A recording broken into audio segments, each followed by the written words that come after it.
Alors, je passe maintenant la parole à mes collègues de gauche et de droite, Michel Wiewiórka de l'EHESS et Annette Wiewiórka du CNRS, nous introduire le propos du jour. Alors, ce sont évidemment deux collègues qu'on ne présente plus, qui sont, comme chacun sait, frères et sœurs, hein, mais qui interviennent très rarement ensemble. Ils me l'ont dit eux-mêmes. Hein, bon. Et donc, je peux m'enorgueillir d'avoir réussi à les réunir dans un même panel ici au Collège de France. Hein. Alors, Michel Wiewiórka est donc sociologue, Annette Wiewiórka est historienne, et donc je leur laisse la parole, peut-être en commençant par Michel. Alors je ne sais pas s'il faut que je maudisse ou je remercie Anh Cheng, mais en tout cas c'est la première fois qu'Annette et moi faisons quelque chose ensemble en public, je crois. Ah bon, première, carrément. C'est une grande première, oui, hein. Bon. Donc merci évidemment, bonjour à tous. On a convenu, Annette et moi, que je commencerai et qu'elle conclura, donc pour des raisons de mode de raisonnement, si vous voulez, qu'on a partagé. Et donc je voudrais faire quelques remarques très générales d'abord. Bon, pour rappeler que la race est une notion beaucoup plus ancienne que le racisme. Le sens du mot existe, le mot existe depuis très longtemps dans toutes sortes de langues, en particulier latines, et que le mot de race a beaucoup évolué dans le temps. Les idées racistes précèdent, si j'ose dire, le racisme comme notion. Et c'est surtout au cours du XIXe siècle que l'idée qu'il existe des races humaines s'est développée, alors que le mot racisme, lui, selon les livres que l'on consulte, apparaît à la fin du XIXe siècle, au début du XXe. Je ne développe pas, tout ça est assez facile à connaître. Alors, le racisme, me semble-t-il, est indissociable de deux logiques. D'une part, la colonisation, vue d'Europe, bien sûr. D'une part, la colonisation, l'expansion européenne. Et donc, l'idée principale, c'est quand même que les peuples colonisés sont inférieurs. Et c'est une première logique. Et la deuxième logique, c'est celle de l'antisémitisme. C'est-à-dire l'idée qu'il existe un groupe humain qui menace l'intégrité culturelle, économique parfois, religieuse, de ceux qui n'appartiennent pas à ce groupe et qui sont la majorité. Alors si j'insiste un tout petit peu lourdement sur l'antisémitisme, c'est parce que ma grande découverte en réfléchissant à ce colloque, c'est qu'il y a quelques liens entre le racisme anti-chinois ou anti-asiatique et l'antisémitisme, alors qu'on ne peut pas dire du tout ça d'autres types de racisme. Alors le racisme, ça peut aussi, en dehors des deux logiques dont je viens de parler, accompagner la guerre, évidemment, l'ennemi étant naturalisé, défini par des critères physiques, biologiques, et quand ça n'est pas la guerre, c'est au moins la géopolitique. Et on arrive à des choses plus contemporaines. Alors, évidemment, l'idée qui nous a animés sous le pilotage d'Anh Cheng, c'est quand même l'idée qu'il y a d'un côté du racisme qui vise les Chinois et qu'il y a d'un autre côté du racisme en Chine. Et que c'est cette circulation entre les deux registres qui nous semble très intéressante. Je ne crois pas que nous courons le risque qu'on court dans d'autres cas où on s'intéresse à des groupes qui sont à la fois victimes et coupables, enfin, au sein desquels peuvent apparaître des formes de racisme ou qui peuvent être victimes de racisme, et parce que ça peut susciter des dérapages, évidemment, cette idée que les victimes sont coupables, ça peut aboutir à des choses extrêmement ennuyeuses. Je ne crois pas que la question se posera, mais peut-être certains voudront-ils la poser.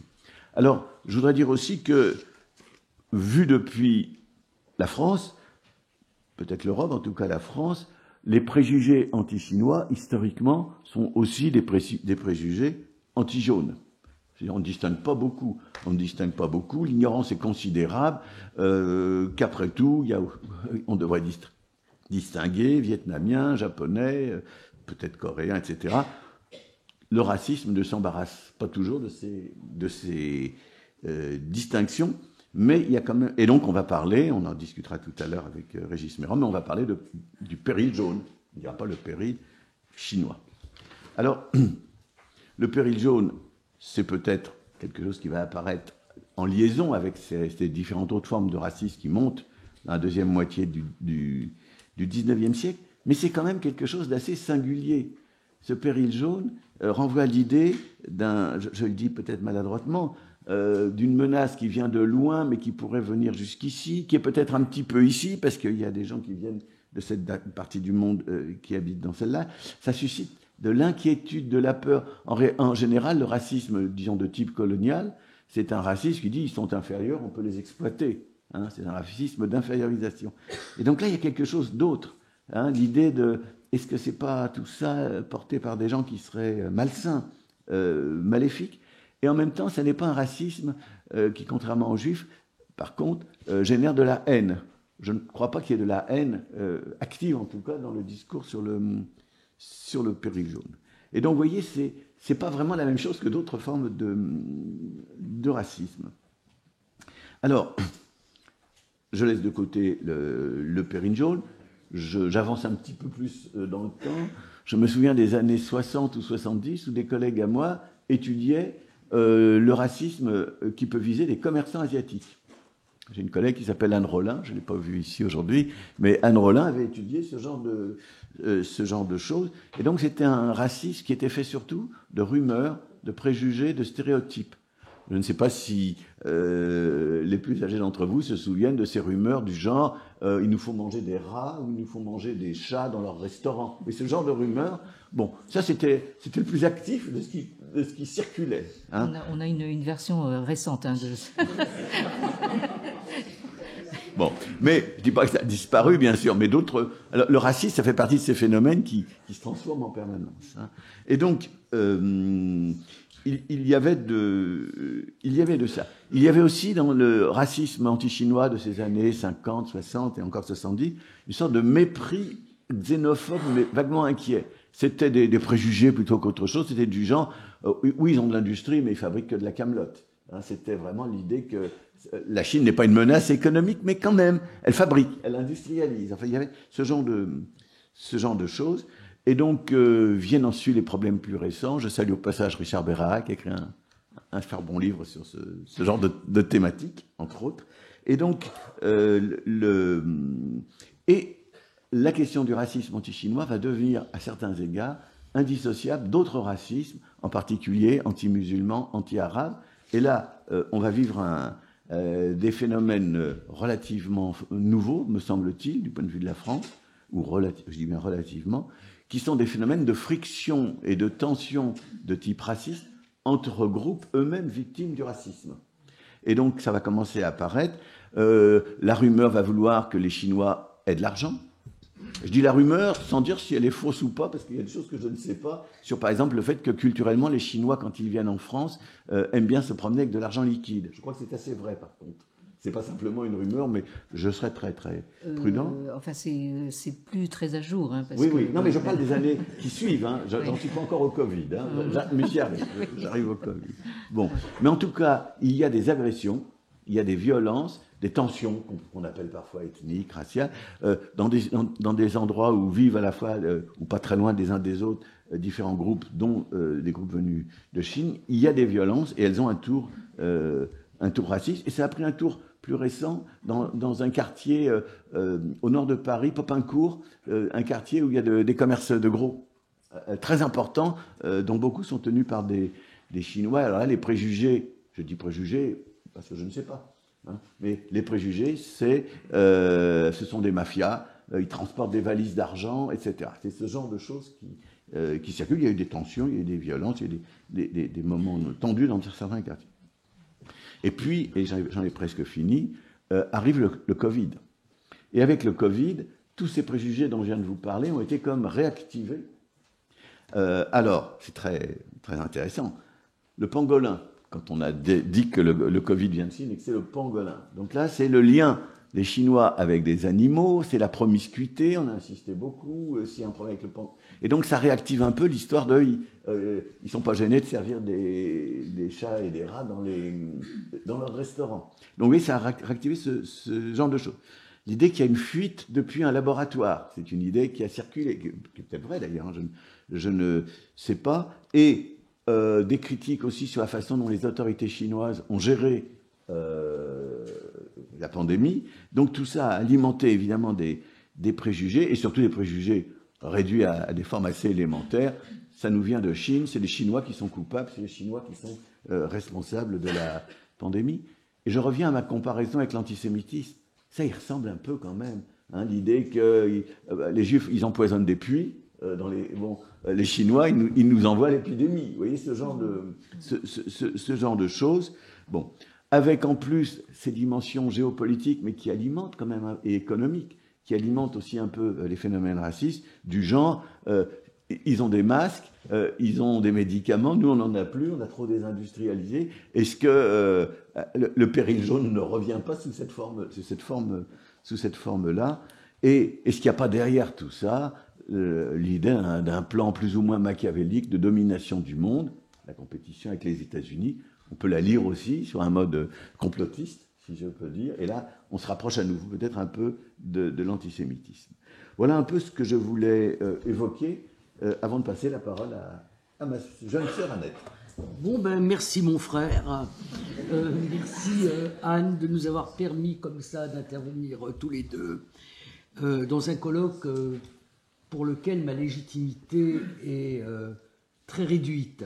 Mes amis du comité de rédaction de la revue L'Histoire savent que je ne suis pas spécialiste du racisme, un petit peu plus dans le sémitisme, mais pas vraiment, et que je ne suis pas sinologue.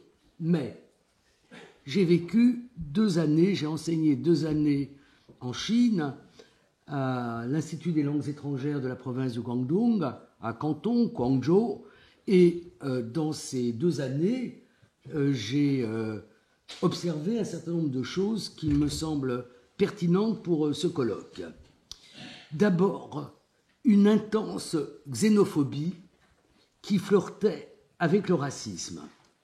La Chine, moi j'y étais de 1974 à 1976, c'est-à-dire dans l'historiographie chinoise, les 2 dernières années de la grande révolution culturelle prolétarienne, qui dure de 1966 à 1976 dans l'historiographie chinoise.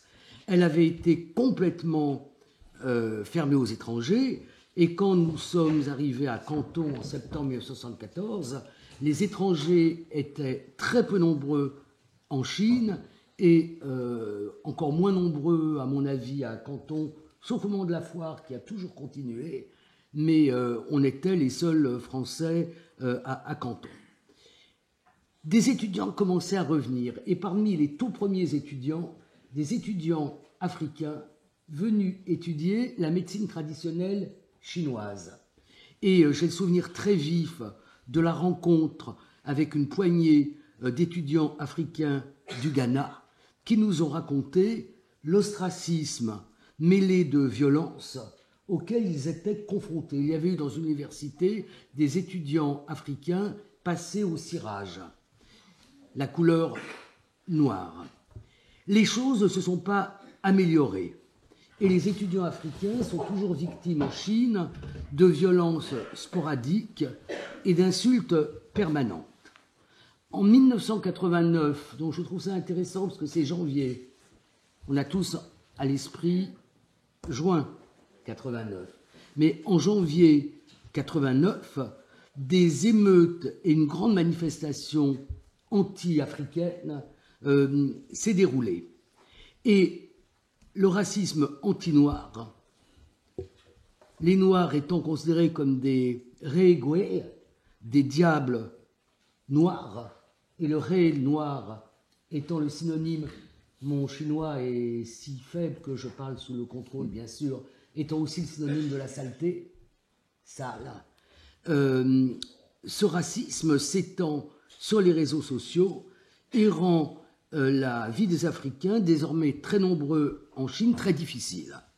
Quand nous sommes arrivés à Canton, nous avons été logés dans un petit hôtel, Quangtuan, qui se trouvait à San Yuanli, petite ville de la banlieue de Canton, célèbre pour les manifestations lors de la première guerre de l'opium.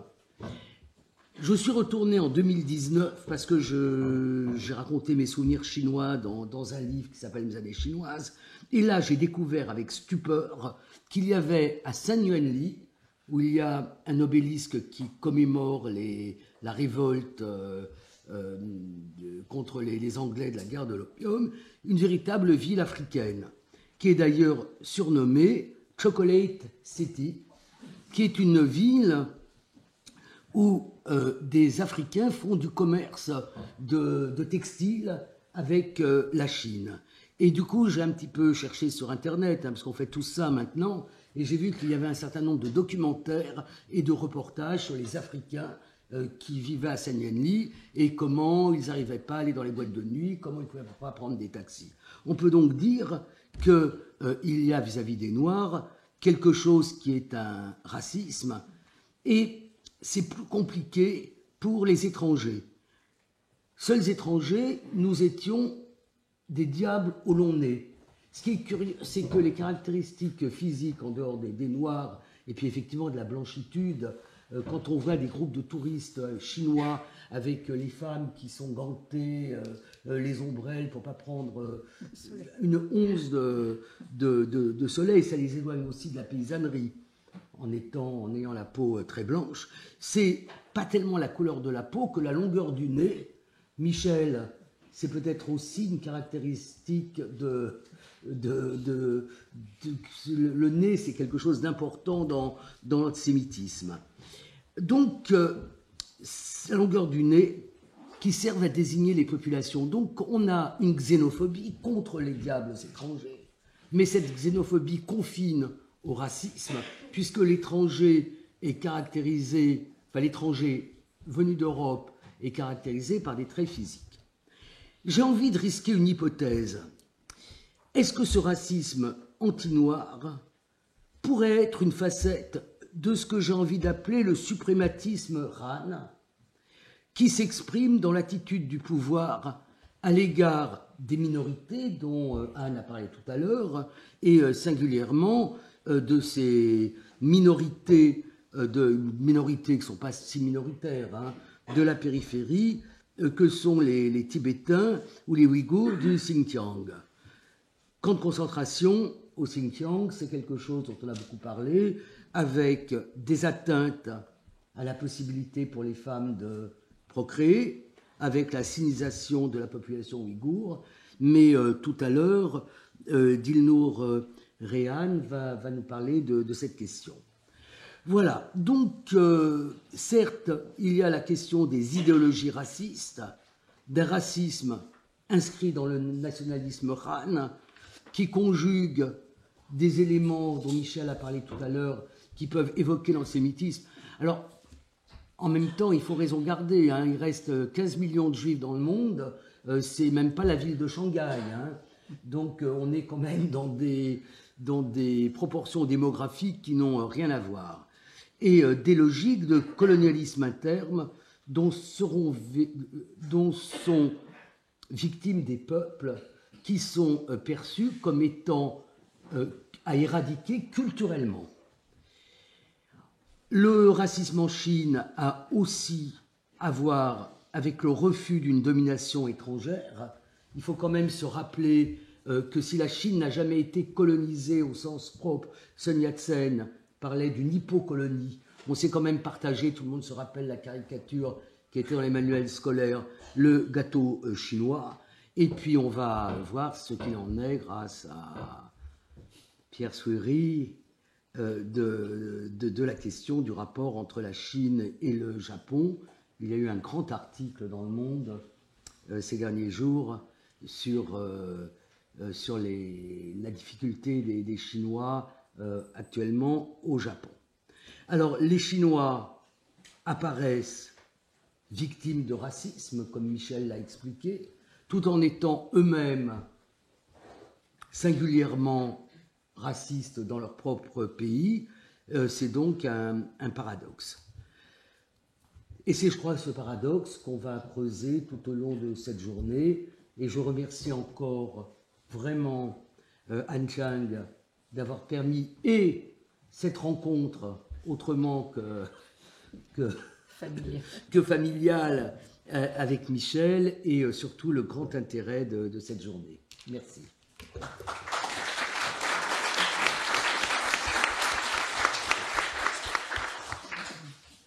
Bien, nous avons un petit peu de temps devant nous avant l'intervention du professeur Dikötter en visioconférence, après laquelle nous changerons d'amphithéâtre, nous serons plus à l'aise, où tout le monde pourra être assis confortablement.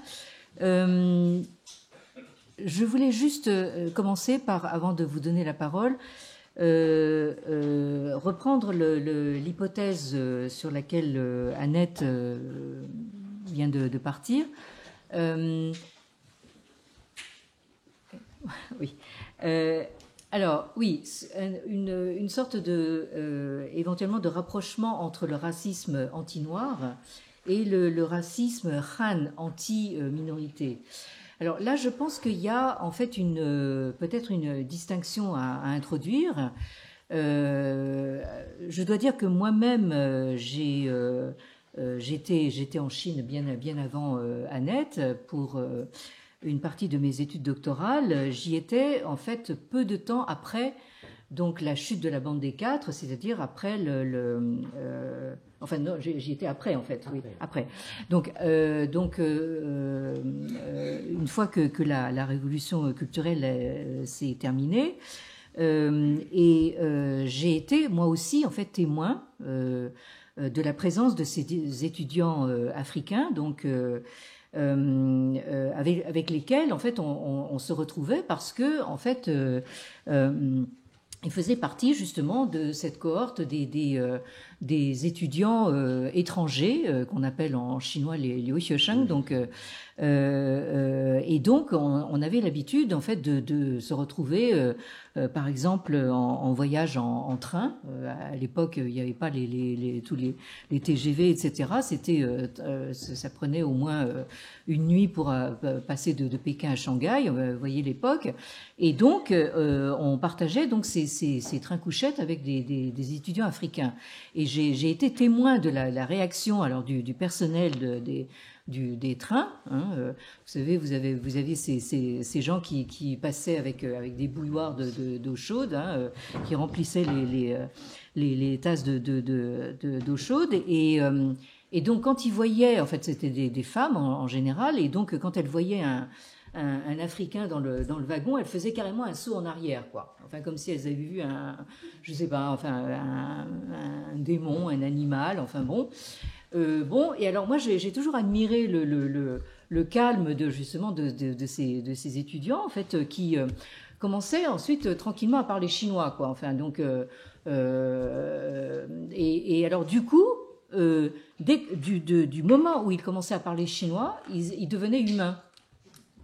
Et alors on voyait les jeunes femmes avec leur bouilloire en fait petit à petit revenir comme ça dans le wagon et finir par s'asseoir à côté de nous pour tailler une bavette, hein. Bon, enfin donc c'est voyez un peu comment c'est vraiment un espèce de racisme mais primal, quoi. Enfin je veux dire complètement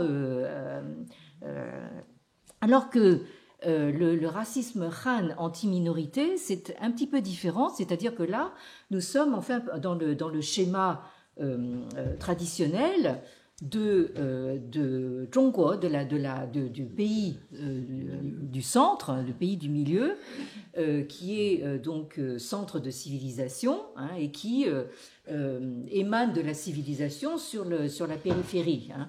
Et donc les minorités ethniques actuelles, hein, je rappelle toujours que cette notion est d'origine stalinienne, hein, bon, c'est quand même utile à savoir, ces minorités en fait entrent dans ce schéma en tant que périphérie, hein, c'est-à-dire donc ce sont des gens qu'on peut assimiler, hein, et la plupart du temps contre leur gré, forcément, hein. Bon, donc là on a vraiment une distinction. Les Africains, alors actuellement il y a ce discours très intéressant qui vient appuyer bien sûr la présence chinoise en Afrique, hein. On sait bien que que les Chinois en Afrique sont là pour piller les ressources, hein, autant le dire hein, quand même. Bon. Mais c'est enrobé hein, dans un discours très très consensuel. Enfin, on parle de prospérité commune, etc. Alors là, ça rappelle aussi enfin un certain discours japonais, n'est-ce pas? Enfin bon, donc les historiens évidemment, ça leur parle de souvenirs très très précis. Hein. Mais disons que maintenant, en fait, l'Afrique rentre un petit peu dans la sphère de prospérité commune chinoise. Hein. Bon, donc le discours commence à changer, c'est-à-dire que l'Afrique maintenant entre un peu dans cette périphérie hein, qu'on peut éventuellement assimiler. Mais je crois que Annette et moi, on a été témoins en fait de ce racisme tout à fait primal. Hein. Bon, donc voilà. Alors, je vais pas m'étendre trop. Je pense que il est temps peut-être de donner la parole à l'auditoire, mais pour des questions vraiment très très ponctuelles et très courtes. Les grosses controverses, on les garde pour ce soir. Hein.